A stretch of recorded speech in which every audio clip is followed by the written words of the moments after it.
नमस्कार दोस्तों, electro viral podcast में आपका स्वागत है। यहाँ हम बात करते हैं इलेक्ट्रिसिटी, पावर सिस्टम्स और उनके इंटरेस्टिंग फैक्ट्स के बारे में, सिंपल शब्दों में। तो चलिए शुरू करते हैं आज का एपिसोड। नमस्कार। आज हम एक ऐसी टेक्नोलॉजी की गहराई में उतर रहे हैं जिसके बिना शायद हमारी आज की जिंदगी चल ही ना पाती। मेरा मतलब है स्टेप अप ट्रांसफॉर्मर। हाँ बिल्कुल, बहुत जरूरी चीज है ये। हमारे पास इलेक्ट्रो वायरल पॉडकास्ट के एपिसोड 48 से कुछ जानकारी है और हम सोच रहे थे कि इसी के जरिए समझे कि ये उपकरण आखिर है क्या, काम कैसे करते हैं और सबसे जरूरी बात, इनकी जरूरत ही क्यों पड़ती है। सही बात है, अक्सर हम इन चीजों को फॉर ग्रांटेड ले लेते हैं। बिल्कुल। अच्छा, शुरुआत में ही एक मेन पॉइंट आता है कि ये वोल्टेज को बढ़ाते हैं। हाँ, वोल्टेज ऊपर और करंट नीचे। हाँ, और करंट को घटाते हैं। सुनने में तो सीधा लगता है, पर ये सवाल उठता है कि भाई हमें वोल्टेज बढ़ाने की जरूरत ही क्यों है। मतलब बिजली तो है ही, उसे सीधे क्यों नहीं भेज सकते। देखिए, ये बहुत अच्छा सवाल है और इसका जवाब जुड़ा है कि बिजली बनती कैसे है और हम तक पहुंचती कैसे है। स्रोत भी यही कहता है कि इन स्टेप अप ट्रांसफॉर्मरों का सबसे ज्यादा इस्तेमाल होता है पावर स्टेशंस पर, जहां बिजली पैदा होती है। Power station? अच्छा, जहां वो बड़े बड़े जनरेटर लगे होते हैं। हाँ, वही। स्रोत में ये भी बताया गया है कि ये जनरेटर जो बिजली बनाते हैं उसका वोल्टेज उतना ज्यादा नहीं होता, कम होता है। हाँ, अपेक्षाकृत कम होता है। पर ऐसा क्यों? क्या जनरेटर हाई वोल्टेज बिजली नहीं बना सकते सीधे सीधे? देखिए, बना तो सकते हैं, पर उसमें इंजीनियरिंग की दिक्कतें हैं, खर्चा भी ज्यादा है। जनरेटर की डिजाइन, सेफ्टी, इन सब कारणों से उन्हें आमतौर पर एक ठीक-ठाक मतलब मीडियम वोल्टेज रेंज में ही बिजली बनाने के लिए डिजाइन किया जाता है। अच्छा। स्रोत में शायद 11 केवी का उदाहरण था, यानी 11,000 वोल्ट। हाँ, 11 केवी था। सुनने में तो ये भी बहुत लगता है वैसे। हाँ, सुनने में लगता है, लेकिन जब बिजली को बहुत दूर भेजना हो ना, तो उसके लिहाज से ये वोल्टेज काफी कम है। समझ गए। तो जनरेटर ने कम वोल्टेज पर बिजली बना दी, लेकिन अब इसे भेजना है शायद सैकड़ों किलोमीटर दूर। हाँ, शहरों तक, हमारे घरों तक। तो यहीं पर, मतलब इस जगह पर स्टेप अप ट्रांसफॉर्मर का रोल आता होगा। बिल्कुल सही। यहीं पर ये स्टेप अप ट्रांसफॉर्मर समझिए हीरो की तरह आता है। जैसा स्रोत में साफ लिखा है, बिजली को लंबी दूरी तक भेजने के लिए उसका वोल्टेज बहुत बहुत ज्यादा बढ़ाना पड़ता है। और वोल्टेज बढ़ाने से होता क्या है? इसका सीधा फायदा ये है कि जो ट्रांसमिशन लाइनें होती हैं, तारें, उनमें बिजली का जो नुकसान होता है वो बहुत कम हो जाता है। बिजली का नुकसान मतलब बिजली रास्ते में गायब हो जाती है, गर्मी बनके या कैसे? हाँ बिल्कुल, आप इसे ऐसे समझिए कि जब बिजली तारों से गुजरती है तो तारों में कुछ रुकावट होती है जिसे रेजिस्टेंस कहते हैं। इस रेजिस्टेंस की वजह से कुछ बिजली गर्मी में बदल जाती है। और ये जो नुकसान है ना, ये करंट के स्क्वायर मतलब I²R के हिसाब से होता है। I² loss. ओहो, यानी जितना ज्यादा करंट होगा नुकसान उतना ही। उतना ही ज्यादा होगा, घातीय रूप से बढ़ेगा। अरे बाप रे। तो अगर हम कम वोल्टेज पर ज्यादा करंट भेजेंगे तो रास्ते में ही बहुत सारी बिजली फुस हो जाएगी, गर्मी बन के। एकदम सही पकड़ा। यहीं पर वोल्टेज बढ़ाने का जादू है। जब हम स्टेप अप ट्रांसफार्मर से वोल्टेज को मान लीजिए कई गुना बढ़ा देते हैं, तो पावर तो लगभग उतनी ही रहती है, क्योंकि power equals to voltage into current. हाँ, P=V/I। तो वोल्टेज बढ़ाने पर उसी अनुपात में करंट अपने आप कम हो जाता है। अच्छा। और जैसा अभी हमने समझा, करंट कम होने का मतलब है कि ट्रांसमिशन में बिजली का नुकसान, वो I²R वाला नुकसान, बहुत ही कम हो जाता है। ये तो कमाल है। मतलब ये सिर्फ बिजली बचाने का तरीका नहीं है, बल्कि इसके बिना तो शायद लंबी दूरी तक बिजली भेजना मुमकिन ही नहीं होता। बिल्कुल, यही बात स्रोत भी कह रहा है। स्रोत में वो 11 केवी को 132 केवी में बदलने का उदाहरण था। ये तो 12 गुना ज्यादा। हाँ, 12 गुना। और ये बिल्कुल आम बात है।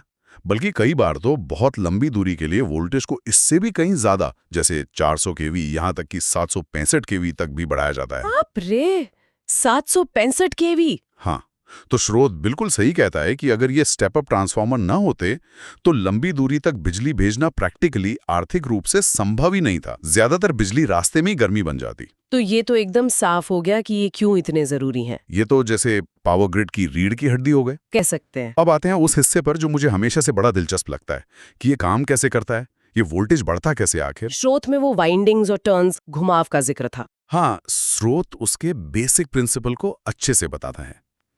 देखिए, हर ट्रांसफार्मर के अंदर 2 कॉइल या वाइंडिंग होती हैं। 2 कॉइल। हाँ, एक प्राइमरी वाइंडिंग और एक सेकेंडरी वाइंडिंग। और ये दोनों वाइंडिंग एक लोहे की कोर पर लिपटी होती हैं। लेकिन फिजिकली मतलब तार से जुड़ी नहीं होती आपस में। अच्छा, डायरेक्ट कनेक्शन नहीं होता। फिर एनर्जी एक से दूसरे में जाती कैसे है? जादू? जादू नहीं, विज्ञान है। ये होता है इलेक्ट्रोमैग्नेटिक इंडक्शन के सिद्धांत से, मतलब विद्युत चुंबकीय प्रेरण। जब प्राइमरी वाइंडिंग में ऑल्टरनेटिंग करंट यानी एसी बहता है, वो करंट जो अपनी दिशा बदलता रहता है, हाँ, एसी करंट। तो वो लोहे की कोर में एक बदलता हुआ मैग्नेटिक फील्ड यानी चुंबकीय क्षेत्र पैदा करता है। ठीक है, प्राइमरी में एसी, बदलता हुआ मैग्नेटिक फील्ड कोर में। फिर अब ये जो बदलता हुआ मैग्नेटिक फील्ड है, ये सेकेंडरी वाइंडिंग के अंदर से भी गुजरता है। बिल्कुल। और फैराडे का नियम है इलेक्ट्रोमैग्नेटिक इंडक्शन का। वो कहता है कि जब किसी कॉइल से गुजरने वाला मैग्नेटिक फील्ड बदलता है तो उस कॉइल में वोल्टेज पैदा हो जाता है, इंड्यूस हो जाता है। वाह, मतलब बिना तार जोड़े सिर्फ मैग्नेटिक फील्ड के जरिए सेकेंडरी में वोल्टेज बन गया। बिल्कुल। ये तो सच में कमाल है। प्राइमरी का मैग्नेटिक फील्ड सेकेंडरी में वोल्टेज बना देता है, लेकिन ये वोल्टेज बढ़ता कैसे है? वो घुमावों वाली बात क्या थी? हाँ, यहीं पर डिजाइन का खेल है। स्रोत भी यही बताता है कि सेकेंडरी वाइंडिंग में कितना वोल्टेज पैदा होगा, ये सीधे सीधे इस बात पर निर्भर करता है कि उसमें तार के कितने घुमाव हैं, कितने टर्न्स हैं। और यही बात प्राइमरी पर भी लागू होती है। वोल्टेज और घुमावों की संख्या में सीधा अनुपात होता है। सीधा अनुपात? हाँ, V प्रोपोर्शनल टू N लिखते हैं इसको। वोल्टेज V प्रोपोर्शनल है नंबर ऑफ टर्न्स N के। V is proportional to N। Voltage घुमावों के समानुपाती है। बिल्कुल। तो अगर हमें वोल्टेज बढ़ाना है तो हमें बस सेकेंडरी वाइंडिंग में प्राइमरी वाइंडिंग के मुकाबले ज्यादा घुमाव रखने होंगे। स्टेप अप ट्रांसफार्मर में ठीक यही करते हैं। प्राइमरी वाली में कम घुमाव और सेकेंडरी वाली जिससे आउटपुट मिलता है उसमें बहुत ज्यादा घुमाव। तो जैसे वो उदाहरण था, प्राइमरी में अगर मान लें 100 घुमाव हैं और सेकेंडरी में 1200, तो वोल्टेज सीधा 12 गुना बढ़ जाएगा। हाँ, 11 केवी से 132 केवी वाला हिसाब। बिल्कुल। घुमावों का जो अनुपात है, जिसे टर्न्स रेशो कहते हैं, वही वोल्टेज के अनुपात को तय करता है। अगर सेकेंडरी में 12 गुना ज्यादा टर्न्स हैं, तो आउटपुट वोल्टेज भी लगभग 12 गुना ज्यादा होगा। ये सुनने में कितना आसान लगता है, ज्यादा घुमाव डाल दो, ज्यादा वोल्टेज मिल गया। लेकिन इसका असर कितना बड़ा है। हाँ, पूरी दुनिया का पावर सिस्टम इसी पर टिका है। कम घुमाव से ज्यादा घुमाव और वोल्टेज आसमान पर एक मिनट, स्रोत में कहा था कि करंट कम हो जाता है, वो कैसे फिट होता है इसमें? हाँ, वो भी जरूरी है समझना। देखिए, एनर्जी कंजर्वेशन का नियम है, ऊर्जा न बनती है न नष्ट होती है, सिर्फ रूप बदलती है। तो एक आइडियल ट्रांसफॉर्मर में असल में थोड़े लॉस होते हैं, पर अभी उनको छोड़ें। जितनी पावर प्राइमरी में जा रही है उतनी ही पावर सेकेंडरी से बाहर निकलेगी। अच्छा, पावर बराबर रहेगी। हाँ, और पावर होती है वोल्टेज गुणा करंट, P = V × I। सही। तो अब सोचिए, अगर पावर P लगभग उतनी है और हमने वोल्टेज V को बहुत ज्यादा बढ़ा दिया, तो फिर करंट I को कम होना ही पड़ेगा ताकि दोनों का गुणा V × I बराबर रहे। बिल्कुल। इसीलिए जब स्टेप अप ट्रांसफार्मर वोल्टेज को 12 गुना बढ़ाता है, तो वो करंट को करीब करीब 12 गुना कम कर देता है। अच्छा। और यही कम करंट हमें उन ट्रांसमिशन लाइनों में होने वाले I² लॉस से बचाता है। समझ गई।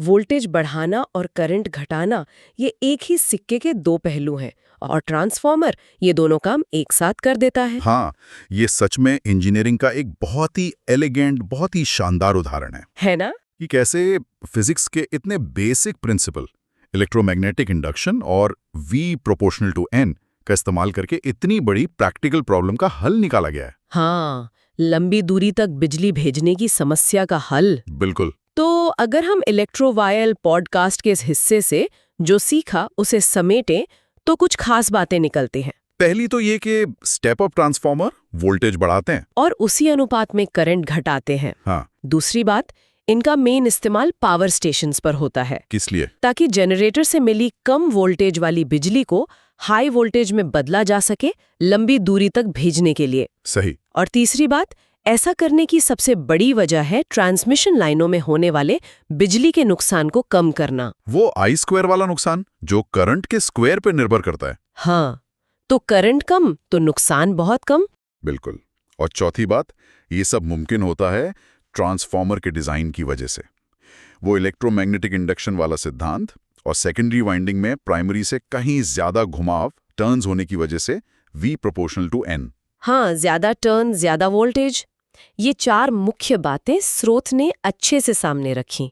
इसने मुझे सोचने पे मजबूर किया है कि ये टेक्नोलॉजी कितनी कितनी बेसिक और ज़रूरी है।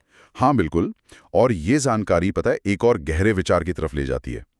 स्रोत हाई वोल्टेज ट्रांसमिशन की ज़रूरत और उसके फायदे तो बताता है, लेकिन जब हम सुनते हैं कि वोल्टेज 132 केवी है या 400 केवी, हाँ, 765 केवी भी। हाँ, तो ये सोचना भी तो लाजमी है कि इतने हाई वोल्टेज को संभालना, उसको मैनेज करना, ये अपने आप में कितना बड़ा चैलेंज होगा। हाँ, ये बात मेरे मन में भी आई थी। एक तरफ वोल्टेज बढ़ा रहे हैं लॉस बचाने के लिए, लेकिन इतना हाई वोल्टेज तो बहुत खतरनाक भी होता होगा ना? यकीनन। उसे सेफ कैसे रखते होंगे? देखिए, यही वो इंजीनियरिंग की बारीकियां हैं जिनके बारे में स्रोत में शायद डिटेल में बात नहीं हुई, पर ये उससे जुड़ा हुआ एक बहुत अहम पहलू है। अच्छा। इतने हाई वोल्टेज के लिए बहुत स्पेशल किस्म के इंसुलेटर्स चाहिए होते हैं ताकि बिजली टॉवर में या आसपास न फैल जाए। अच्छा। ट्रांसमिशन लाइनों को बहुत ऊंचा रखना पड़ता है। सब स्टेशनों पर सेफ्टी के कितने कड़े इंतजाम होते होंगे, और फिर हमारे घरों तक पहुंचने से पहले इसी हाई वोल्टेज को स्टेप डाउन ट्रांसफार्मर लगाकर वापस सेफ लेवल तक कम भी तो करना पड़ता है। हाँ, सही बात है। मतलब वोल्टेज बढ़ाना तो कहानी का बस हिस्सा है। बिल्कुल। उसे सेफली संभालना, कंट्रोल करना और फिर इस्तेमाल के लिए वापस कम करना, ये भी उतना ही जरूरी और मुश्किल काम है। निश्चित रूप से ये उस पूरे सिस्टम की कॉम्प्लेक्सिटी और सोफिस्टिकेशन को दिखाता है जिस पर हम रोज की बिजली के लिए निर्भर करते हैं। स्रोत ने हमें स्टेप अप ट्रांसफार्मर की अहमियत तो समझा दी, लेकिन ये हमें उस विशाल इंजीनियरिंग कोशिश की तारीफ करने के लिए भी प्रेरित करता है जो इस हाई वोल्टेज को हमारे घरों तक सुरक्षित लाने में लगती है। मतलब ये सोचने वाली बात है कि वो जो सिंपल सा सिद्धांत है ना, V प्रोपोर्शनल टू N, उसको हकीकत में बदलने के लिए कितना ज्ञान, कितना इंफ्रास्ट्रक्चर चाहिए होता है। बहुत सही कहा। ये वाकई एक सोचने वाला पॉइंट है जो इस पूरे चर्चा को एक और परत देता है। तो चलिए, आज के लिए स्टेप अप ट्रांसफार्मर पर हमारी इस खास बातचीत में इतना ही। उम्मीद है कि इलेक्ट्रोवायर पॉडकास्ट के संच से ली गई जानकारी और हमारी ये चर्चा सुनने वालों को दिलचस्प और फायदेमंद लगी होगी। तो दोस्तों, ये था आज का एपिसोड इलेक्ट्रोवायरल पॉडकास्ट का। अगर आपको ये जानकारी पसंद आया हो तो चैनल को सब्सक्राइब कीजिए और वीडियो को शेयर करना ना भूलें। जुड़ते रहिए इलेक्ट्रोवायरल के साथ, क्योंकि यही मिलेगी आपको इलेक्ट्रिसिटी से जुड़ी सही और यूजफुल नॉलेज। फिर मिलते हैं अगले एपिसोड में, तब तक के लिए नमस्कार।